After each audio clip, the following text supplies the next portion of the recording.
You need to get out of my seat, boy. Karen Whitmore's voice was sharp, and her perfectly manicured nails dug right into Marcus Washington's shoulder as she pulled him upward. His coffee went everywhere, sloshing across the Wall Street Journal he had just opened. The hot liquid splashed onto his jeans. Then she shoved him into the aisle and dropped into seat 1A as if she were planting a flag on conquered land. There, that's better. Karen smoothed down her channel skirt and took possession of his armrest. Some people just seem to forget where they belong. Marcus just stood there, his head nearly touching the low cabin ceiling. I suppose his plain hoodie and faded jeans didn't exactly fit the first-class picture.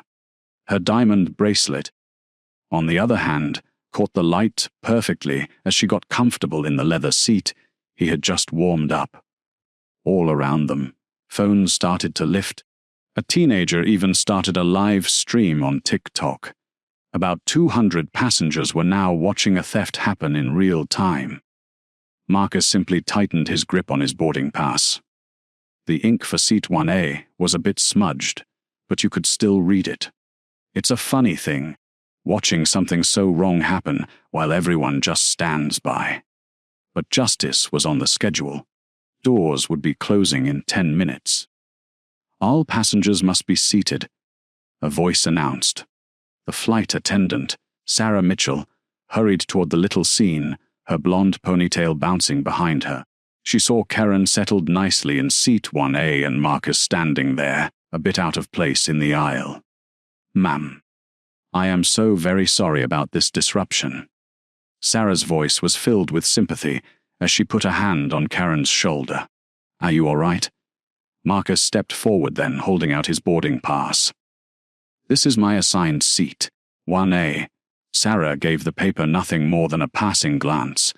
Her eyes did a quick survey of his hoodie, his scuffed sneakers, and his skin. "Sir, I believe there's been some kind of misunderstanding," she said.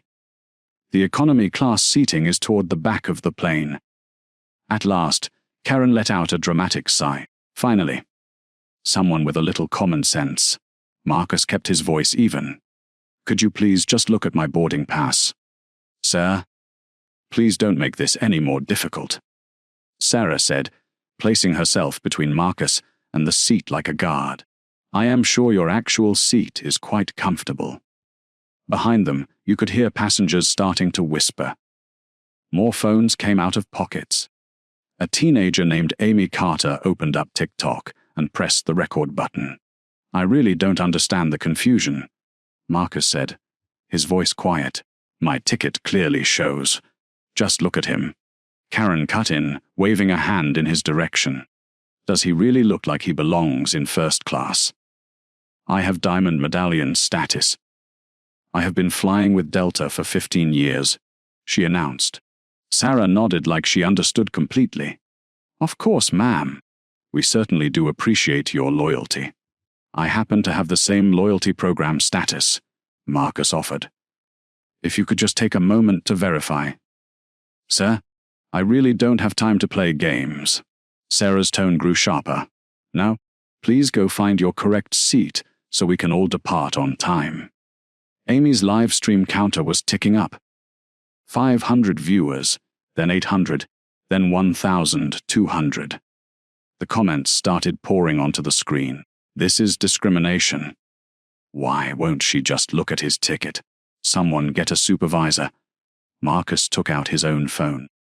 The screen was lit up with several missed calls and a few text messages. One of them read, "Board meeting has been moved to 4 in the afternoon. Where are you? Putting on quite a little show, aren't we?" Karen smirked, enjoying the attention. Sarah noticed Marcus's expensive, looking phone for a second, but then just brushed it off. "Sir, this is your final warning. Move to your assigned seat, or I am going to have to call security." "I am in my assigned seat," Marcus repeated, his voice still calm. "No, you're not." Sarah's voice started to rise. "This is first class. You are clearly in economy." You could feel that assumption hanging in the air, heavy and unpleasant. Other passengers started to shift in their seats. Some of them were filming openly by now. Marcus glanced up at his leather briefcase in the overhead bin. His initials MW were embossed on it in gold. That briefcase cost more than what most people pay for a month's rent, but Sarah's eyes never seemed to travel that high. An older passenger called out, "Perhaps you ought to just check his ticket." "Thank you, but I can handle this," Sarah snapped back without looking. Karen was busy inspecting her nails. "I cannot believe this is even a topic for discussion. I mean, look at us. Then look at him. It's perfectly obvious who belongs where." You could see Marcus's jaw tighten just a little. His breathing, though, stayed steady and controlled. All those years of meditation and executive training were keeping his composure from cracking. 8 minutes until departure. The captain's voice came over the intercom with a crackle. Sarah turned her attention back to Karen. "Ma'am, I do apologize for this delay. We are going to have this whole thing resolved immediately." She then pressed the call button for the head flight attendant. "David, I need some assistance up here in first class. We have a passenger who is in the wrong seat and is refusing to comply." Marcus just watched the whole thing unfold with a kind of detached curiosity. Every word, every single gesture, was being recorded by several different devices. The documentation was just about perfect. Amy's stream had already reached 3,000 viewers. Her whispered commentary was catching everything. The flight attendant won't even glance at his boarding pass. This is just wild. "I've seen this kind of thing before," Karen announced to the passengers around her. "They get one credit card, buy themselves one expensive item, and think they can fool the rest of us." She motioned toward Marcus's clothes. A designer hoodie, honestly. Probably picked it up at an outlet mall. Marcus didn't say a word. His silence seemed to bother Karen more than any argument would have. "At least say something," she taunted. "Defend yourself, unless you know you are in the wrong." The purser's footsteps grew closer from behind them. David Torres, an 8-year veteran with Delta, carried himself with a well-practiced authority. His eyes sized up the situation in a heartbeat. A well-dressed woman in first class. A casually dressed man standing in the aisle. The math was simple in his head. What seems to be the problem here? David's voice carried the weight of policy and procedure. "This passenger," Karen said, stretching the word out like it was an accusation, "refuses to move to his assigned seat. Is disrupting our departure schedule." David didn't ask to see Marcus's ticket. He did not ask for his name or confirmation number. His assumption was instant, and it was complete. "Sir, you need to find your correct seat immediately. We have a schedule to maintain." Marcus held out his boarding pass again. "I am in my correct seat. This is my documentation." David barely glanced down at the paper. "Sir, I do not have time for fake documents or for games. Move to economy now, or I will call airport security." The threat landed with a thud. Several passengers let out a gasp. Amy's viewer count jumped to 5,000. Marcus looked around the cabin. Every face seemed to tell the same story. They saw the way he looked, the clothes he wore, and they made their judgment. The boarding pass in his hand might as well have been invisible. 6 minutes to departure. Came another announcement. "Perfect," Karen said, settling herself deeper into the seat. "I have a connecting flight in New York. I can't afford delays because of this nonsense." Marcus nodded slowly, as if he was coming to a decision. He pulled out his phone and opened an app. The loading screen showed a Delta Airlines logo. "What is he doing now?" Karen muttered to David. "Probably calling someone to complain," David replied, waving a dismissive hand. They always do. Marcus's thumb moved across the screen, navigating through menus with an easy, practiced efficiency. His expression stayed calm, almost serene. The storm was about to break. "We have a code yellow in first class." David spoke into his radio, requesting some additional crew support. Within seconds, 2 more flight attendants appeared. There was James Mitchell, 25 years old, fresh-faced and eager to impress, and Michelle Rodriguez, 40, a veteran with tired eyes and zero patience for disruptions. "What is the situation?" Michelle asked, crossing her arms as she looked Marcus up and down. "The passenger refuses to move to economy," Karen explained. "He will not accept that he's in the wrong seat." James positioned himself right behind Marcus, blocking any way for him to retreat. "Sir, we really need you to cooperate here." 4 crew members now formed a half circle around Marcus in the narrow aisle. Karen watched from her stolen throne, a satisfied little smile playing on her lips. "This is just embarrassing," she announced loudly. "I'm trying to get to an important business meeting. And this man is holding up the entire flight with his delusions." Marcus remained calm, his phone still in his hand. The Delta app was open, but its screen was not visible to the crew. 5 minutes to departure. The captain's voice cut right through the tension. "Fru, please prepare for pushback." "You hear that?" David's voice hardened. "You're delaying 200 passengers because you can't accept reality." "Yeah," James added, feeling bolder now with the group dynamic. "Just take your real seat, and we can all move on." Michelle stepped closer, her voice dropping to a threatening whisper. "Listen carefully. Move to economy now, or airport security will remove you in handcuffs. Your choice." The threat of handcuffs sent a little ripple through the cabin. More phones popped up. Amy's TikTok stream had exploded to 15,000 viewers. Comments were flying faster than she could read them. "Call the police. This is 2025. Sue them all. #Delta racism." Karen seemed to be enjoying the spotlight. "I have never in my life seen such entitled behavior. Some folks just think the rules don't apply to them." She then turned to face the passengers who were recording. "You are all witnesses to this little disruption. I did try to handle this quietly, but he just refuses to listen to a lick of reason." A businessman sitting in seat 2C lowered his laptop. "Excuse me, but shouldn't you at least look at his boarding pass before all this?" "Sir, please do not interfere." David cut him off with a sharp tone. "We are handling this professionally." "Professionally?" The businessman's eyebrows climbed up his forehead. "You have not even verified his ticket." Michelle whirled around to face him. "Are you questioning our procedures?" "I am questioning why you will not look at a piece of paper." The man replied, his voice perfectly even. Sarah's face flushed a deep red. "We do not need to examine what are clearly forgeries." "How do you know it is a forgery if you have not looked at it?" asked an elderly woman in seat 1B. The crew was starting to lose their grip on the story. Other passengers were siding against them, and the phones just kept on recording. "Look at him," Karen said, standing up from her seat and gesturing wildly. "Just use your eyes.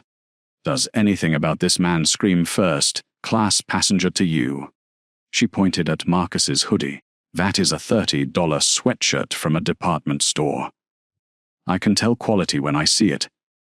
Marcus glanced down at his clothes, then looked back at Karen with a hint of curiosity. "How can you possibly determine the price of my clothes?" "Because I know cheap when I see it." Karen snapped. "Your shoes are probably from a discount shop. Your jeans look like they came from a superstore." The woman is absolutely right. James nodded, a bit too eagerly. "First, class passengers have certain standards of presentation." Michelle crossed her arms over her chest. "We are trained to identify passengers who might be out of place. It is about maintaining the premium experience for our legitimate customers." Marcus's phone buzzed again and again with notifications. Text messages, missed calls, and emails all marked as urgent. The preview for one message was visible. Board meeting moved to 4 in the afternoon. Karen spotted it and laughed out loud. "Oh, Would you look at that? He has someone texting him about a board meeting. How cute. It is probably his supervisor at a fast food restaurant. Several passengers shifted uncomfortably at the sheer cruelty of it all. But the crew seemed to feed off of Karen's confidence. "Sir," David said, his patience having completely run out. "This is your final warning. Security is already on their way up the jet bridge." "Actually," Marcus said quietly, "I would like them to see this." His calm reply seemed to unnerve the crew. They had been expecting anger, maybe some arguments, or even threats of a lawsuit. Instead, he just stood there, almost as if he were collecting evidence. "See what?" Sarah snapped. "See you making a fool of yourself. See him proving he does not belong here." Karen added with a chuckle. "Look at him. I mean, really look. Does anything about this man say first class to you?" She gestured dramatically at his appearance. "The shoes alone tell you the whole story. Those are not first-class shoes." A teenage passenger whispered loudly, "This is so messed up. They are being completely prejudiced." James spun around. "Excuse me. We are following standard protocols here. This has nothing to do with any of that." "Then why will you not look at his ticket?" The teenager shot back. "Because we can tell when someone is lying." Michelle replied coldly. "It is called experience." Marcus glanced down at his comfortable walking shoes, then back at Karen. There was still no anger in his expression. If anything, he looked satisfied. "The woman has a point," Michelle said. "First-class passengers dress appropriately. They understand the environment they are entering." "Exactly," James nodded eagerly. "It is about respect. Respect for the airline, respect for other passengers, and respect for the premium experience." Amy whispered to her live stream, "This is the most prejudiced thing I have ever seen in person. They will not even look at his ticket." Her viewer count hit 25,000. A new hashtag, Delta Discrimination, was starting to make the rounds on Twitter. David keyed his radio one more time.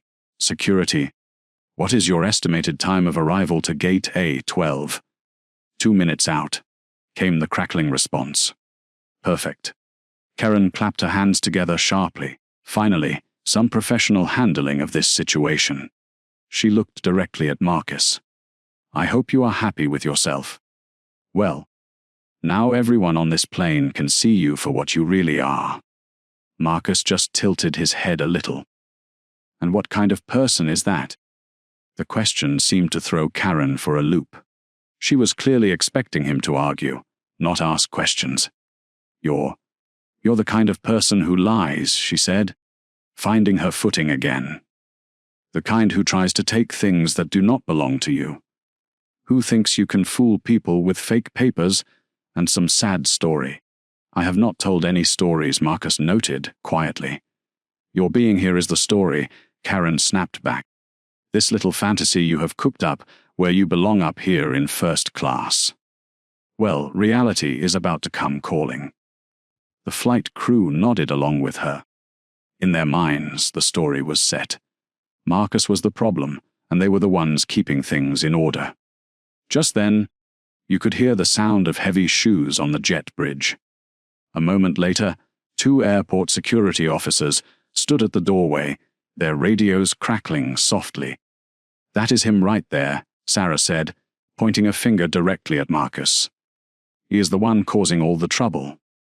Officer Williams, a black man who looked to be in his 40s, stepped forward with his partner, Officer Carter, an Asian woman with a kind face, but a no-nonsense air about her.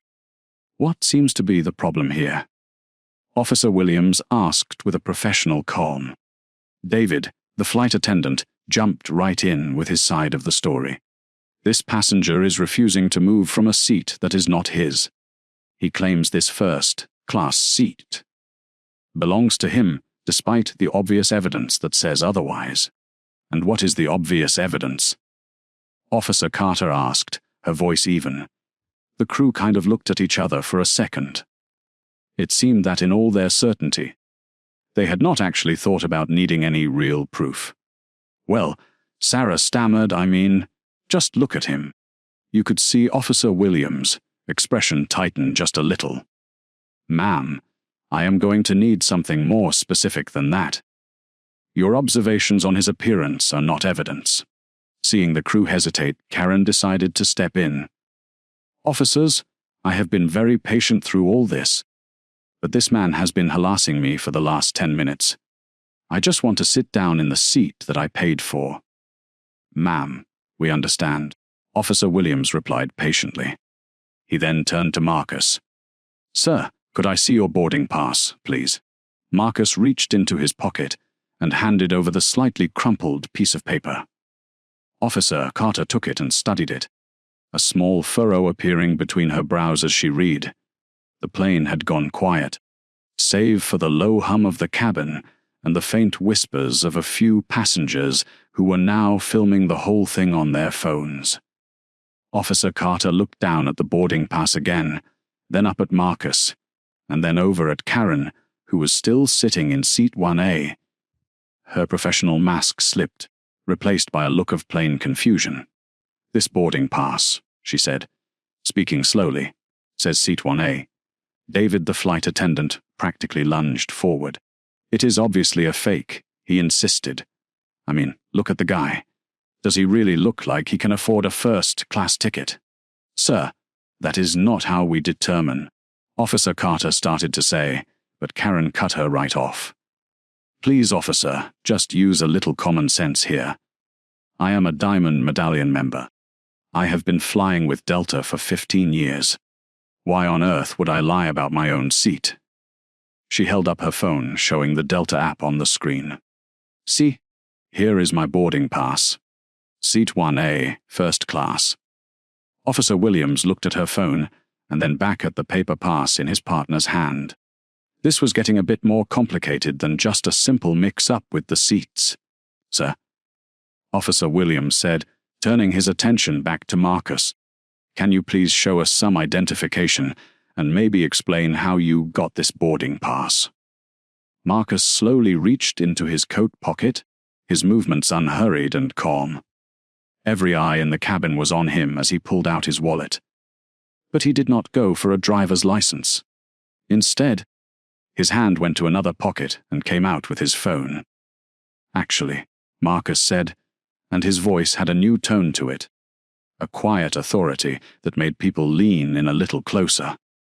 I think there is something you all should probably see first.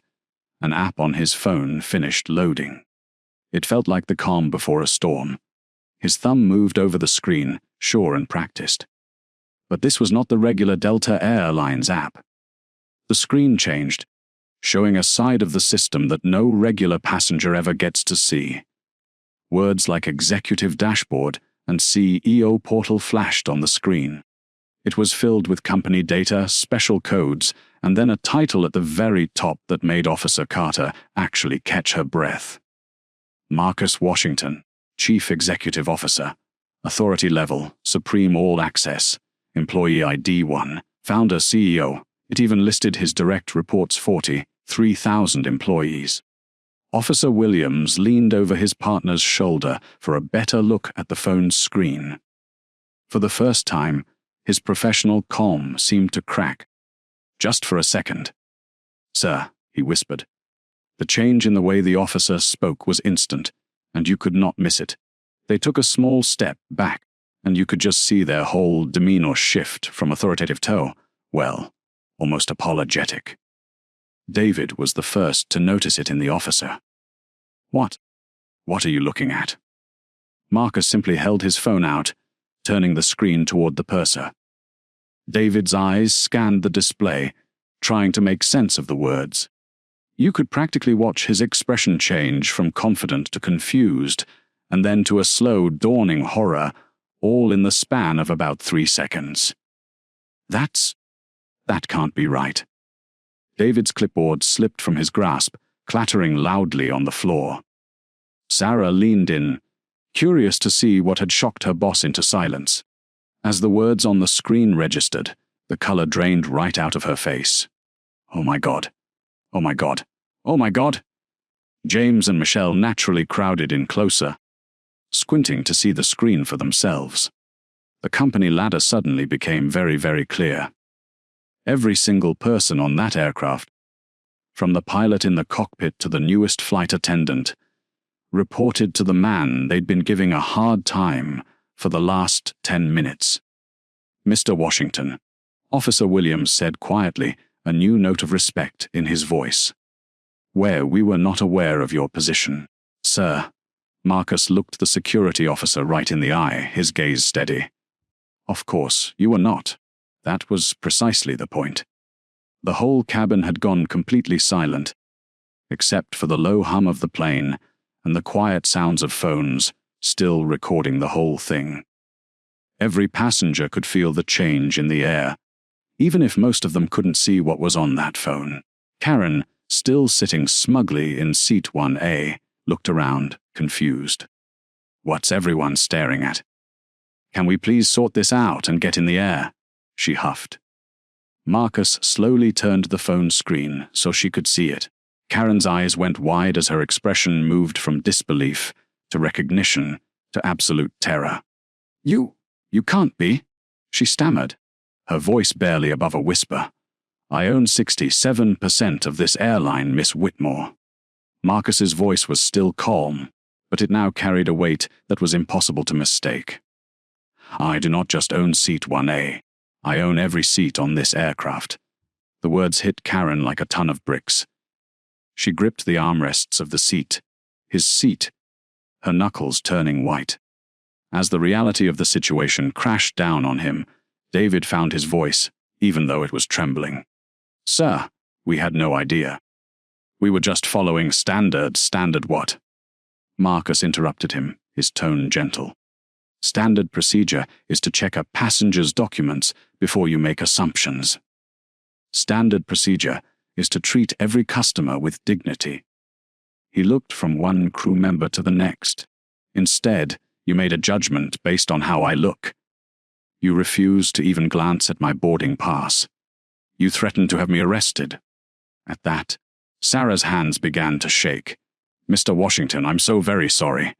We made a terrible mistake." "You made several terrible mistakes," Marcus corrected her, but the biggest one was assuming that respect is based on appearances rather than just basic humanity. Amy's live stream, by the way, had jumped to 89,000 viewers. The comments were scrolling by too fast for anyone to read, but the general feeling was pretty clear. A little bit of justice was finally on its way. Marcus glanced at his watch, not to check the time for departure, but for something else entirely. His phone's calendar showed a reminder, and a few passengers close enough to see it gasped. Emergency board meeting, discrimination protocol review, 4 post-meridium. Legal Department Federal Compliance Violation Report, 4:15 post-meridium. And another, Media Relations Press Conference Prep, 5 post-meridium. The current time was 3:40, 7 post-meridium. Officer Carter's eyes widened as she put it all together. "Sir, this was planned." Marcus gave a slow, deliberate nod. "I have been conducting unannounced assessments of our passenger experience. Today's test has revealed systemic failures on multiple levels." The crew stood there like statues, realizing they had walked straight into a carefully set-up test and failed in a truly spectacular fashion. Karen tried to stand up from the seat, but her legs were a bit wobbly. "I did not know. I had no idea. And would it have mattered?" Marcus asked the question so quietly it was almost a whisper. "If I were just Marcus Washington, the passenger, instead of Marcus Washington, the chief executive officer, would that have made your behavior acceptable?" The question just hung there in the silent cabin. Karen had no answer, because they all knew the truth. "Miss Whitmore," Marcus continued, "you are currently in seat 1A, which happens to be reserved exclusively for the chief executive officer when traveling. You have been occupying my personal seat." Karen stared down at that leather seat as if it had just caught fire. The reality of her situation, the ugly assumptions she had made, The cruelty of it all, and the public humiliation of this man, just came crashing down on her. David, for his part, was desperately trying to save his job.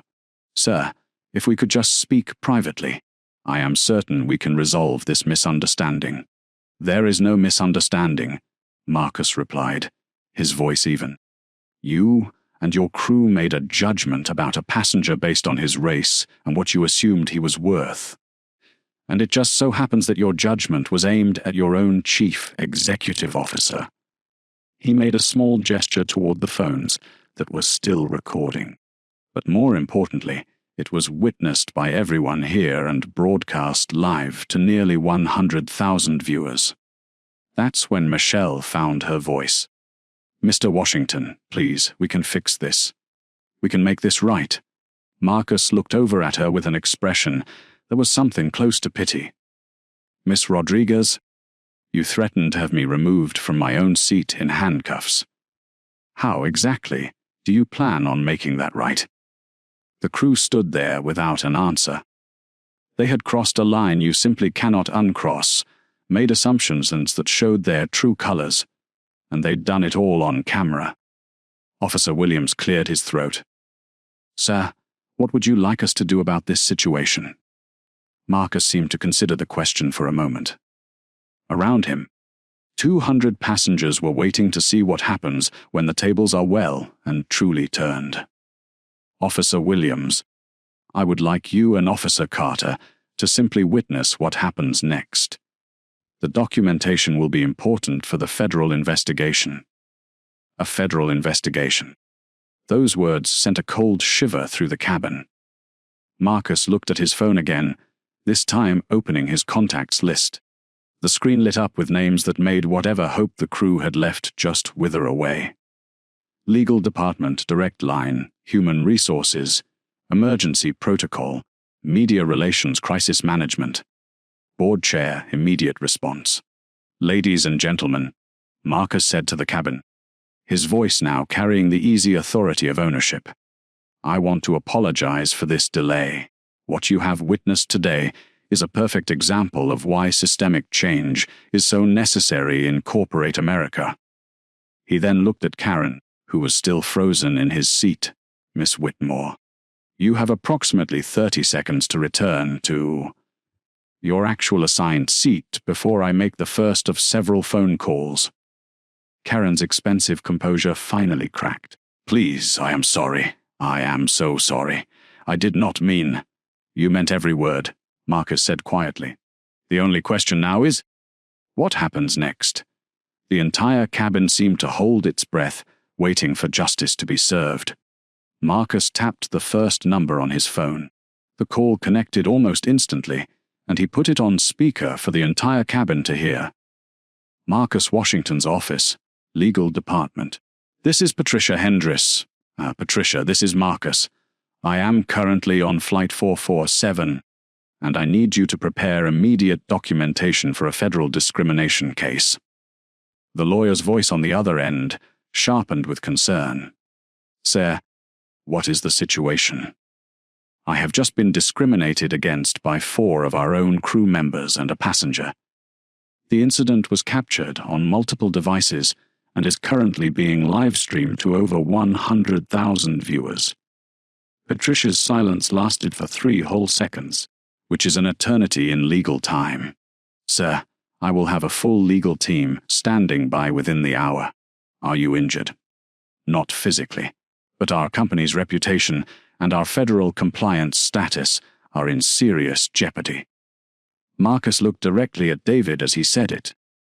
"Employee number 40, 7,290. One just threatened to have me arrested for sitting in my assigned seat. I will need his complete employment file and termination papers prepared immediately." David's face went white as a sheet. "Employee number 40, 7,291. Marcus knew his employee identification number from memory. "Mr. Washington," David whispered, his voice full of desperation. "Please? I have a family, I have a mortgage." "I was just following what I thought was protocol." "Protocol." Marcus's voice was still calm, but it had a core of steel. Show me the protocol that says crew members should refuse to examine a passenger's boarding pass based on the color of their skin. David had no answer, because no such protocol ever existed. Patricia Marcus kept talking into her phone. I'm also going to need comprehensive documentation on our current anti-discrimination policies. It's pretty clear they're not working if our crew can't tell the difference between a real security concern and just profiling. Should I go ahead and call the Federal Aviation Administration? Patricia asked. Yes, he replied, and get the Department of Transportation's Office of Civil Rights on the line, too. They'll want to start reviewing our compliance immediately. You could just feel the legal trouble piling up with every passing second. Federal agencies meant investigations, hefty fines, and who knows what kind of operational restrictions. Also, start preparing the paperwork for civil rights violations under Title II of the Civil Rights Act, covering both individual and institutional liability. Marcus ended that call and, without missing a beat, dialed the next number, Human Resources. A voice came on. Marcus Washington's office, HR emergency line. This is Director Janet Mills. Janet, it's Marcus. I need you to take immediate employment actions regarding the crew on Flight 447. The cabin went completely silent. The only sounds were the soft hum of phones recording and the quiet crying from a couple of crew members. Sarah Mitchell, employee number 20, 3847. A full investigation into discrimination violations. A 6-month unpaid suspension, pending the completion of mandatory bias training. She'll also have to pass a psychological evaluation before we even consider reinstatement. Sarah's knees just about buckled. 6 months without a paycheck would mean losing her apartment and probably her car, too. James Rodriguez, employee number 18,293. You're on probation for 1 year, with mandatory counseling sessions every week. You'll also need to get a new diversity training certification every single month. Any incident in the future results in immediate termination. James just nodded frantically, looking relieved to still have a job at all. Michelle Patterson, employee number 31,456. A mandatory 100-hour bias training program, and an evaluation with a professional counselor. Earned a demotion from senior flight attendant, with a salary reduction of 15% for the next 2 years. Michelle's face just crumpled. 15 years of her career, all gone because of 10 minutes of prejudice. And David Torres, employee number 40, 7,291. Marcus's voice had a certain finality to it. Immediate termination with cause. That means 0 severance. You forfeit all of your benefits, including pension contributions. And a permanent note in your file will prevent you from being rehired anywhere else in the aviation industry. David just collapsed right there in the aisle, sobbing. Please, Mr. Washington, please don't destroy my life. I made a mistake, but I can learn. I can change. Marcus looked down at him with a mix of pity and steel in his eyes. Mr. Torres, you had 8 years to learn. 8 years of mandatory bias training, diversity workshops, and customer service protocols. Instead, you chose to threaten your own CEO with arrest based on assumptions about my background and my station in life. He turned back to the phone. Janet, I want immediate policy changes. All crew members will be required to wear body cameras, effective tomorrow morning. Any passenger complaint that involves potential discrimination has to be recorded and reviewed by a bias response team within 24 hours. What's the budget allocation for the new program? Sir, $50 million annually for the first 3 years. This systematic failure stops today. That figure sent a ripple through the passengers who were listening. $50 million. That was more money than a lot of small companies see in their entire existence, all just to prevent discrimination. Also, I want you to establish a passenger advocate position in every single hub. They'll have independent oversight and report directly to my office, and create an anonymous bias reporting system that sends real-time alerts to management. Sir, the operational changes will be significant. The operational cost of discrimination is higher. We'll also be implementing quarterly bias assessments for all of our customer-facing employees. Failure means immediate retraining or termination. Marcus ended the call and turned his full attention to Karen, who was still sitting in his seat like a statue. Miss Whitmore, now we can discuss your situation. He pulled up her LinkedIn profile on his phone, turning the screen toward the recording camera so Amy's 150,000 live stream viewers could see it nice and clear. Karen Whitmore, Senior Marketing Director at the Coca-Cola Company, Chairwoman of the Corporate Diversity and Inclusion Committee, and a recent LinkedIn post, and I quote, "Zero tolerance for workplace discrimination. We must all do better." The hypocrisy of it all was so thick you could cut it with a knife. Here was a woman who publicly championed inclusion, and she had just done one of the most prejudiced things many of us on that plane had ever seen. Miss Whitmore, you get paid to talk about diversity, but behind the scenes, you tell a black man to get his black self to the back of the plane. I think your employer is going to find this story very interesting. You could almost see Karen's carefully built professional image just cracking apart right there in the aisle. "Please," she stammered. "I didn't mean, I'm not usually like this." Marcus just said, very quietly, "Oh, I think you meant every last word. The question is, what are we going to do now?" He pulled up his contacts again, and there it was on the screen, Coca-Cola, Executive Relations, direct line.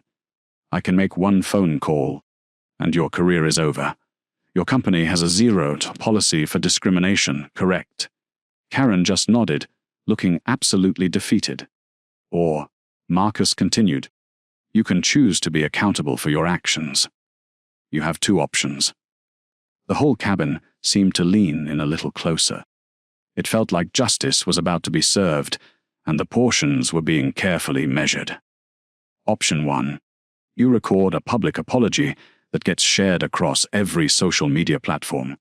You complete 200 hours of community service, working specifically with civil rights organizations. You go through 6 months of professional bias counseling, and you agree to a lifetime monitoring status on all flights, which means every single interaction you have with airline staff will be on the record. Karen's mouth just hung open. She didn't have a word to say. Additionally, you will speak at diversity training sessions for corporate executives, sharing exactly what you did here today and why it was wrong. Your story is going to become a case study in unconscious bias training. It was a thorough and humbling set of terms, but it wouldn't end her career. Option 2 is this: I file federal discrimination charges under Title II of the Civil Rights Act. You'll face up to $500,000 in civil penalties under Georgia's hate crime enhancement laws. You'll also get a lifetime ban from Delta and all of its partner airlines. That's American, United, Southwest, JetBlue. And I will personally call your chief executive officer to provide him with the video evidence from today. The second option was nothing short of professional and financial ruin. Marcus then dialed a third number. Media Relations, Marcus Washington's office. Crisis Communications, this is Director Michael Carter. Michael, it's Marcus. We have a major situation that needs an immediate response. I was racially discriminated against by our own crew and a passenger on Flight 447. The whole incident is going viral as we speak. Sir, how viral are we talking about? Amy held up her phone, showing the view counter just climbing and climbing in real time. 189,000, 195,000, 203,000 people watching live. We're currently over 200,000 live viewers across multiple platforms. The hashtag Delta Discrimination is trending #1 on Twitter. I need a full press conference set up for 6 post-meridium. This evening. Full transparency protocol. The man on the phone sounded worried. Sir, the stock price implications could be very serious. Perhaps we should consider some damage control messaging first. Michael. Marcus's voice had an authority you just don't question. We are not controlling damage. We are owning our mistakes completely and showing the world exactly how we're going to fix them. Transparency builds trust. Cover-ups destroy companies. The media director's voice was tight. Sir, the board might want to discuss some strategic messaging options. I am the board. I'm the 67% majority shareholder. This is my decision, and it's final. Marcus then looked right into Amy's phone camera, speaking to the live stream audience. Ladies and gentlemen watching this stream, what you have witnessed today is a perfect example of why systematic change is so necessary in corporate America. This was never about just one seat on one flight. This was about the assumptions, the biases, and the casual cruelty that marginalized people deal with every single day. He gestured toward the crew and Karen. These people made judgments based on the color of my skin and my clothes. They refused to look at the evidence. They threatened me with arrest, and they did it all so confidently, because they simply assumed there would be no consequences. The comments on the live stream were flying by too fast to read, but the feeling from the audience was loud and clear. It seemed justice was finally going to be served. Marcus turned his attention back to Karen. Miss Whitmore, the 200,000 people watching this live stream are waiting for your decision.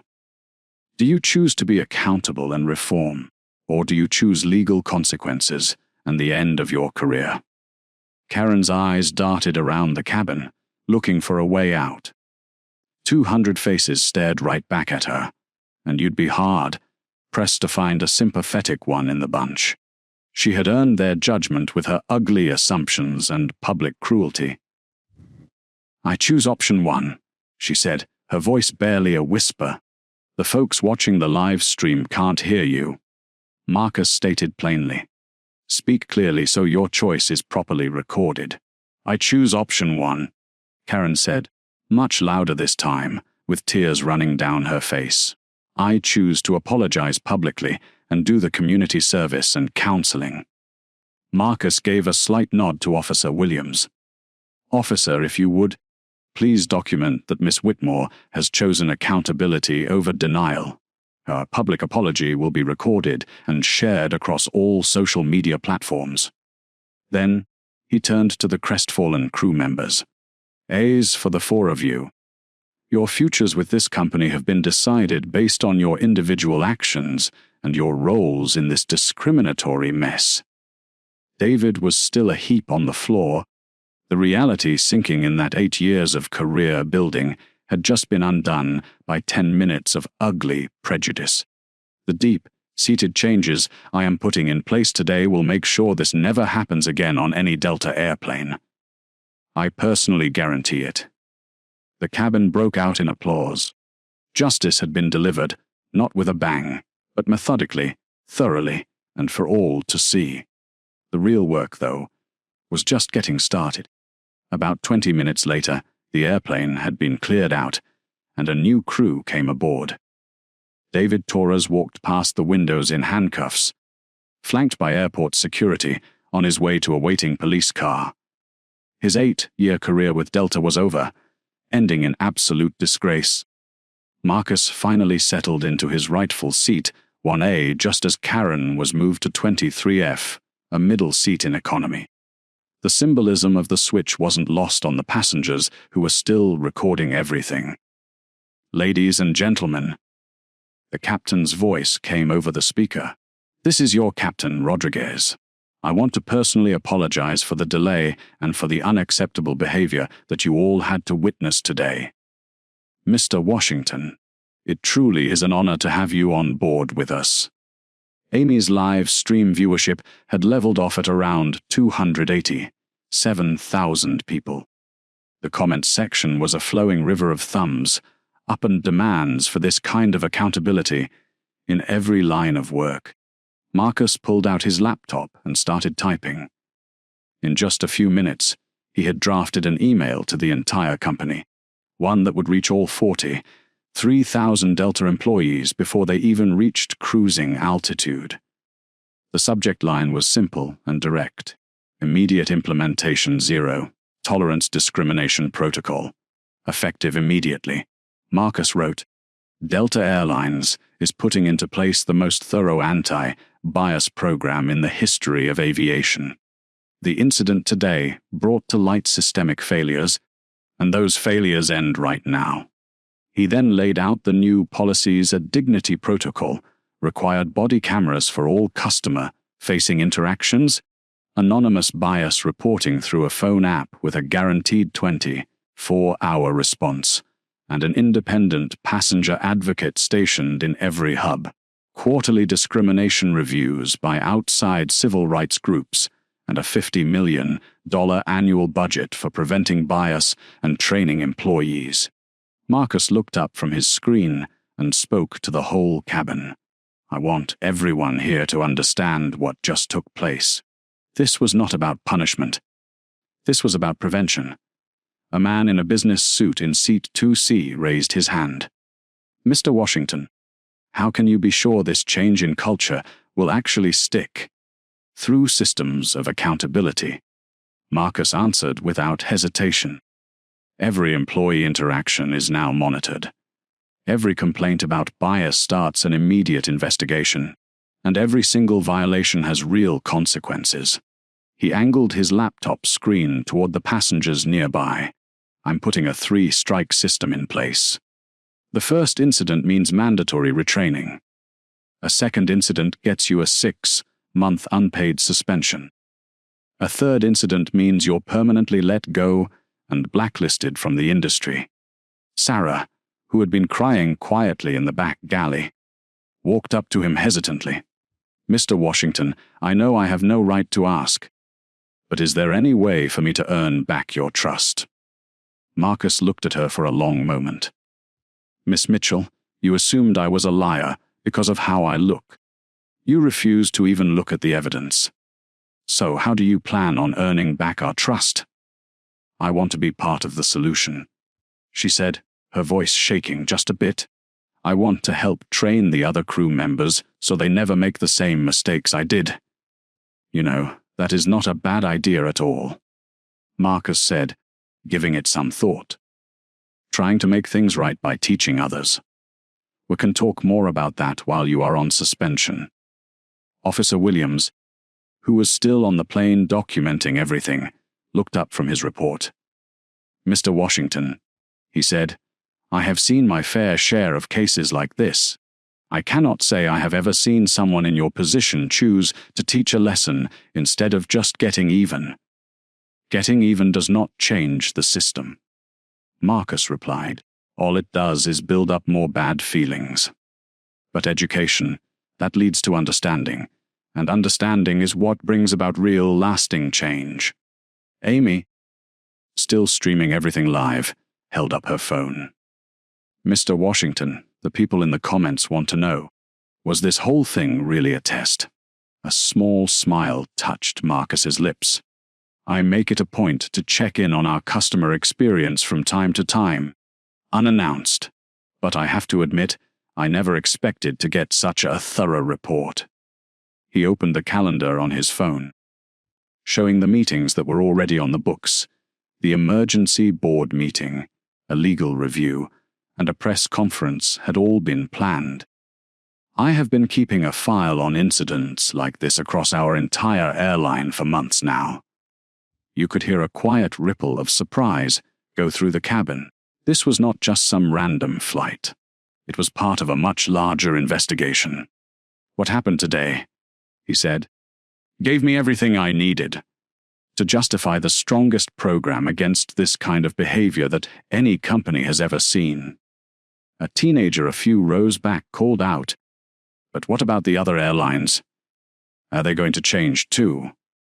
"They will not have a choice," Marcus answered, completely sure of himself. "Give it 48 hours. Every big airline out there will be announcing their own new programs. Because after this video gets out, nobody wants to be known as the company that looks the other way." And he was right. By the time Flight 447 touched down in New York, United Airlines had already put out a statement promising to take big steps to prevent this kind of thing. American Airlines put out their own statement about an hour after that. Marcus's phone buzzed.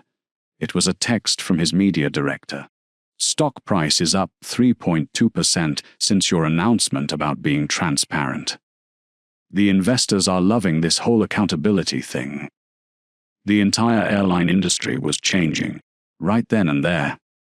During the drink service, Karen, now sitting back in economy, walked up to Marcus. All that designer confidence she had before was just gone. "Mr. Washington," she started, I need you to know I have biracial grandchildren. I never, ever thought of myself as being prejudiced. I do not understand how I turned into that person today." Marcus looked at her, and for a moment, he felt something that was almost like sympathy. "Miss Whitmore, these kinds of feelings are not always something we are aware of. Sometimes, it is just assumptions we have picked up along the way that we do not even see in ourselves. That is exactly why we require the counseling. Are you going to tell Coca-Cola what I did? Well, that really depends on how seriously you take this chance to make things right," Marcus told her. "If you can show that you have truly changed, then your employer does not ever need to hear the details from me. But if you keep on with the kind of behavior that got you into this mess, well, that video will speak for itself. It was a second chance with strings attached, and it was more than Karen had ever dared to hope for." Marcus went back to his laptop. He started writing the press release that was about to change how companies all over the country dealt with these issues. Delta Airlines announces groundbreaking dignity in travel program after chief executive officer experiences discrimination. The statement he wrote was painfully honest about where they had failed, but it also positioned Delta as the new leader in stopping this sort of thing before it starts. Every single detail of what happened would be made public, but it would be presented as the very thing that sparked a positive change. Officer Carter finished up her paperwork and came over to Marcus. "Sir," she said, "I have been in law enforcement for 15 years. I have never, in all my time, seen someone take an incident like this and turn it into real reform for a whole industry, right as it is happening." "Officer Carter," he replied, "change happens when the people who have power decide to use it for the right reasons. Today, I was in a position to make a change that will last. Maybe tomorrow, seeing this will inspire someone else to do the same." As the plane began its descent toward JFK Airport, Marcus thought back over the day's events. It all started with a simple argument over a seat, and somehow it had turned into a revolution for the whole corporate world. One single moment, caught on camera, had set off a chain reaction of policy changes across the entire industry. He looked at his phone. 47 missed calls, all from reporters. We got 23 interview requests, if you can believe that, and 156 messages from civil rights groups who liked the way things were handled. And the young lady, Amy, who was still streaming live to over 300,000 people, she asked the last question. She said, "Mr. Washington, what do you want people to remember about today?" Marcus took a good, long moment before he answered. "I want folks to remember that dignity is not up for debate. Respect isn't something you earn with a fancy title or a big bank account. It's something every single one of us is born with." He glanced around the cabin, at all the faces still trying to wrap their heads around the incredible thing they'd just seen. And I want people to remember that real change is possible when we decide to be accountable instead of defensive, when we choose to educate instead of getting even, and when we fix the whole system instead of just pointing a finger at one person. The plane finally touched down in New York, just as the sun was setting over Manhattan. Flight 447 wasn't just a trip anymore. It had become the little spark that started a big fire for civil rights in the business world. Justice wasn't just done, it was done right, out in the open for everyone to see. And the real work, well, that was just getting started. 6 months on, you could really see the difference. There was Marcus, standing in Delta's main office in Atlanta, looking over the quarterly report on discrimination. The numbers on that page told a heck of a story. Problems with bias were down 89% on all flights. Customer happiness was the highest it had ever been, and the people working there felt a whole lot better, too. That whole rotten culture of just assuming the worst about people had been cleared out, bit by bit. The dignity protocol, as they called it, had become the right way to do things across the entire airline business. Then you had Sarah Mitchell, standing up at a podium in the company's training center, talking to 200 brand new flight attendants. Her 6-month suspension had turned into 6 months of learning some hard but important lessons. Now, she was the best person Delta had for teaching others how to prevent discrimination. I looked at Mr. Washington, and all I saw were his clothes, the color of his skin, and my own wrong ideas, she'd tell the new trainees. I just refused to see him as a person. Don't you make the same mistake I did. Every single passenger deserves your respect, no matter what they look like. Her story about her own failure and how she made it right had reached over 3,000 airline workers. David Torres, the pilot, had found a job with a small airline out in Montana. He was starting all over again from the bottom. The story of him being let go from Delta had been all over the aviation magazines. No big airline would give him a chance, but he'd found a new purpose in a program for victims. He'd speak to groups of executives about the true cost of looking down on people. His message was plain and simple. 10 minutes of poor judgment ruined my career. Don't let it be the thing that ruins yours. And Karen Whitmore, she had finished her 200 hours of community service at the Martin Luther King Jr. Center for Nonviolent Social Change. That experience changed the way she saw everything. She actually left her job at Coca-Cola to work full-time as a diversity consultant. She used her own story of how she changed to help other executives see their own blind spots. Every penny she made from her talks went straight to civil rights groups. And Amy Carter, the teenager whose phone captured the whole thing, she ended up with a full scholarship to journalism school. Her documentary about what happened on Flight 447 won 3 Student Film Awards. It got universities all over the country to start their own bias prevention programs. The video itself, it had been watched 12.7 million times on all the different sites. But the biggest change of all was in the system itself. The Washington Protocol, named after what happened that day, was picked up by every major transportation company in the country. Buses, trains, ride-sharing cars, and airlines all started putting similar common sense measures into place. Then Congress passed the Equal Access Transportation Act. It required the federal government to keep an eye on discrimination in public travel. The Department of Transportation now made every commercial carrier go through an annual bias check-up. Marcus was even invited to speak at the United Nations Human Rights Council. He held up what Delta did as an example for companies all over the world. Real power, he told the room, isn't about being the boss of other people. Real power is using the position you have to make sure everyone else is treated with simple dignity. The airline business hadn't just been tweaked, It had been turned completely upside down for the better. Marcus got emails every day from passengers.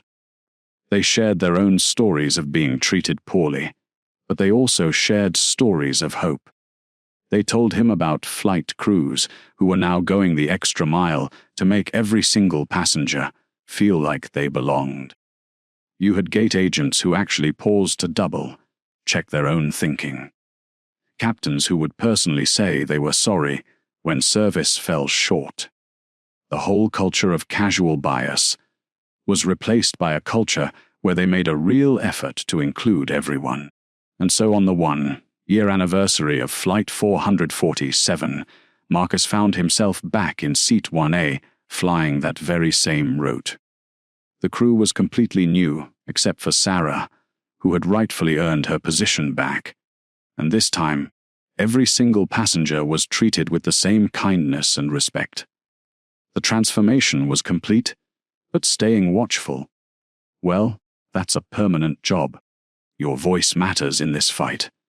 Have you ever witnessed that kind of unfairness while traveling, at work, or just in your day-to-day life? If you feel up to it, share your story in the comments below. Your experience might just save someone else from going through the same pain and could spark the very change your community needs. Tag someone who needs to see this message of hope and accountability.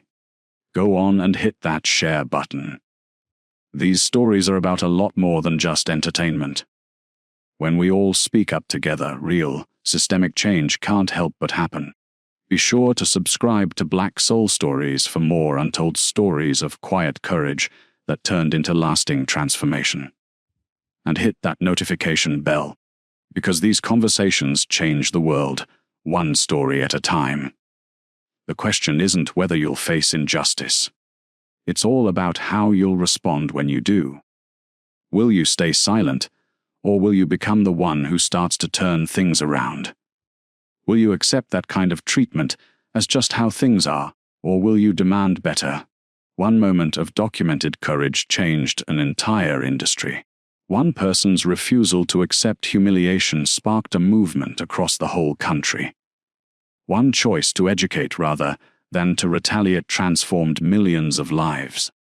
You have that very same power in your own workplace, in your community, in your daily interactions.